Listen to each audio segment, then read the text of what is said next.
Eu curso, então é o meu projeto dentro da faculdade, é um projeto que eu pretendo continuar e que eu acho que se materializa da melhor forma, agora com a produção do TCC, onde eu quis justamente buscar como é a inserção do negro dentro da sociedade de classes, tendo como instrumento analítico a mídia, como a mídia ela retrata os negros e como ela tenta justificar as diversas formas de exploração que o negro sofre dentro da sociedade de classes. Meu nome é Tainá, eu tenho 22 anos, eu faço curso de Direito, estou aqui há 5 anos, ou seja, estou formando agora no final do ano. Eu entrei no curso de Direito mais por uma questão de status social e menos por fazer o que eu gosto, porque eu gosto de dança. Preferi fazer o Direito porque é um curso mais tradicional na UFJF.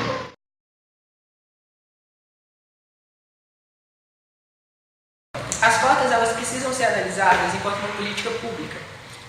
Então, existe uma análise de um problema social e antes da aplicação das cotas você tinha o dado justamente que os negros eles eram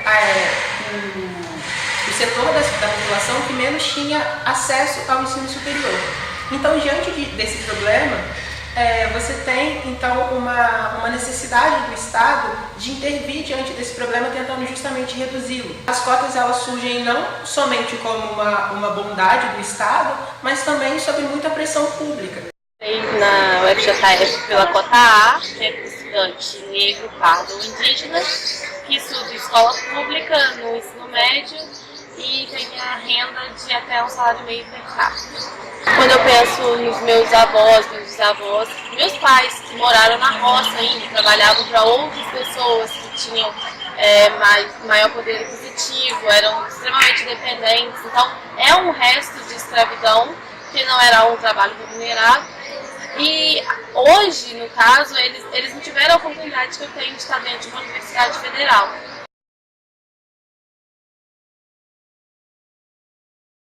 Você vê que a maioria da população brasileira é negra e também a maioria da população brasileira é pobre. Então, assim, quando alguém fala de cota pra mim e fala que é coitadismo ou que não deveria existir porque é preconceito, eu olho bem na cara das pessoas e falo, você já viu a proporção entre a população brasileira e a pobreza no Brasil? Então, a gente não está falando de algo que é sem base, que eu estou só dando a esmola pro negro, ou pro indígena, ou pro pardo. Não, é porque existe uma relação entre as duas coisas. Isso é um discurso extremamente ideológico porque existe uma inversão entre causa e efeito.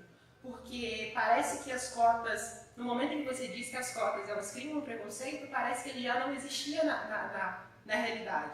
Isso é uma grande falácia. Então você já tem um problema dado e a cota ela age sobre esse problema já dado e não como uma forma de projetar esse problema na realidade. Eu acho que isso é bem interessante para análise.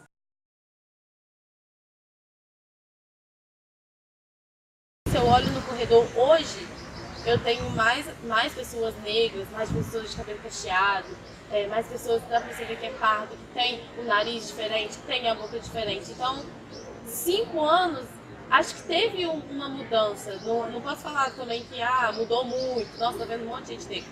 Não, mas comparado da minha turma para a turma de calouros hoje, é muito diferente. Eu acho que se a gente analisar de forma quantitativa, ela teve uma efetividade muito boa, porque se a gente pega os dados anteriores à aplicação das cotas raciais e posteriores, existe um aumento da inserção dos negros no ensino superior, que é justamente o que essa política pública se propunha.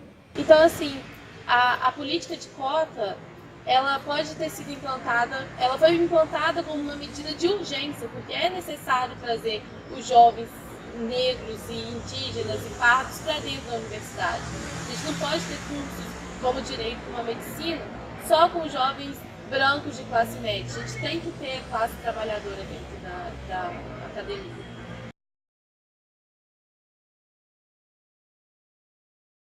Mas eu acho que as cotas elas também têm uma certa limitação no sentido de, às vezes, reduzir a sua aplicação à entrada de pessoas negras na universidade, mas também não pensar na sua permanência.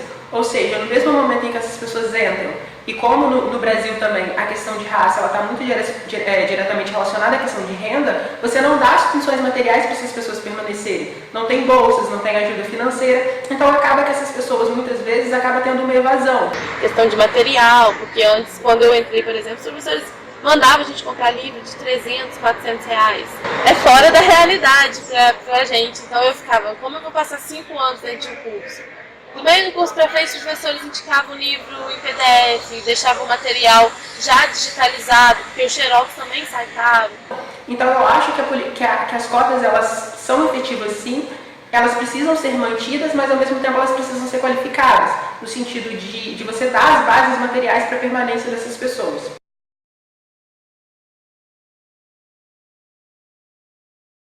E sobre a reação da sociedade diante das cotas raciais, eu acho que é uma reação de extrema violência, porque a gente tem que pensar a universidade pública enquanto um espaço de poder. Por mais que a gente reivindique ela como um espaço democrático, que é o que de fato ela deve ser, ela ao longo do trajeto histórico, ela sempre foi reduzida a uma elite branca, e uma elite rica. A gente tem um problema social no Brasil é que a classe trabalhadora ela não pode saber para além.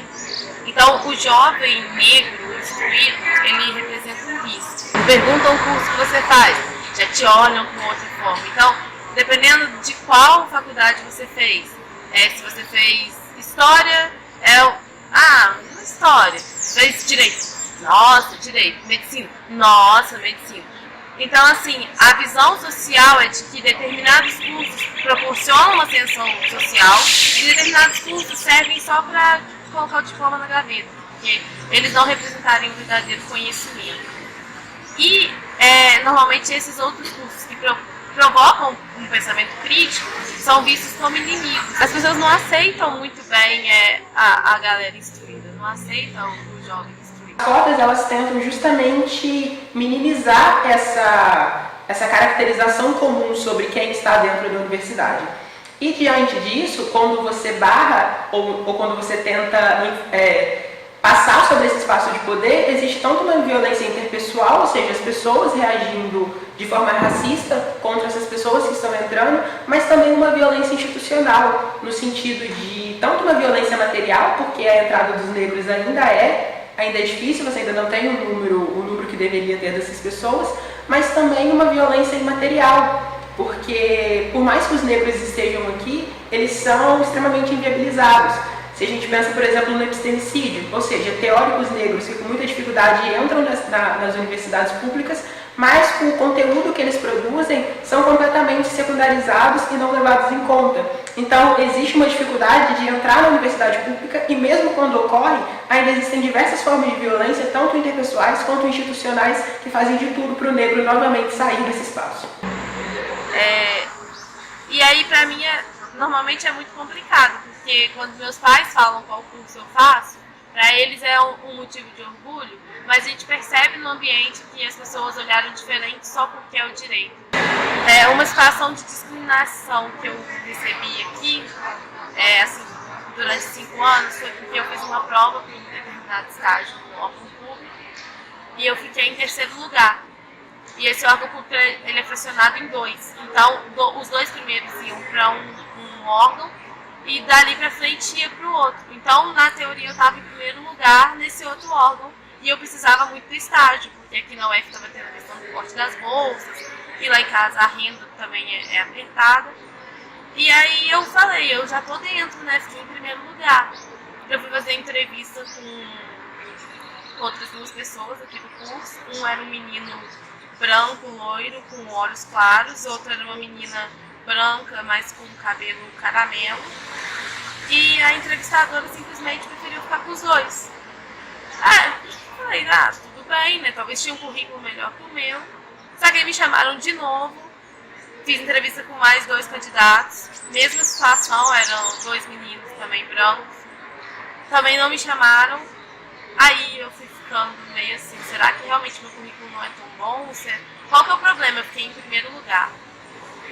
Eu fiz uma 3ª vez uma entrevista com a mesma pessoa e a pessoa também me rejeitou, preferiu os outros 2, que eu nem sabia mais em qual qualificação que estava. E aí, quando eu fiz uma entrevista pela 4ª vez, porque eu precisava muito do dinheiro, eu fiz uma entrevista com outra pessoa dentro do órgão. E essa pessoa fez perguntas totalmente diferentes, do estilo: a bolsa do estágio vai te ajudar em casa? Como é a sua família? Qual a renda da sua família? O que você vai acrescentar aqui dentro do estágio? E aí essa pessoa me contratou. Então eu passei um processo de 1 ano esperando esse estágio, no caso, que era um que eu tinha feito a prova, com a expectativa, porque eu tinha tirado uma qualificação muito boa. E aí eu só consegui entrar porque uma outra pessoa me selecionou. Então, assim, não tem como eu não ter pensado que foi discriminação. Não tem como pensar que não foi pela cor da minha pele. E isso dói, porque você sabe que você é capaz, que você é qualificado, que você fez um bom processo seletivo e uma boa faculdade, mas que no futuro pode existir outras pessoas como essa entrevistadora e barrar um local, algo bom, algo que vai progredir, simplesmente porque eu sou negra e porque eu tenho um passado de escravidão e de sofrimento.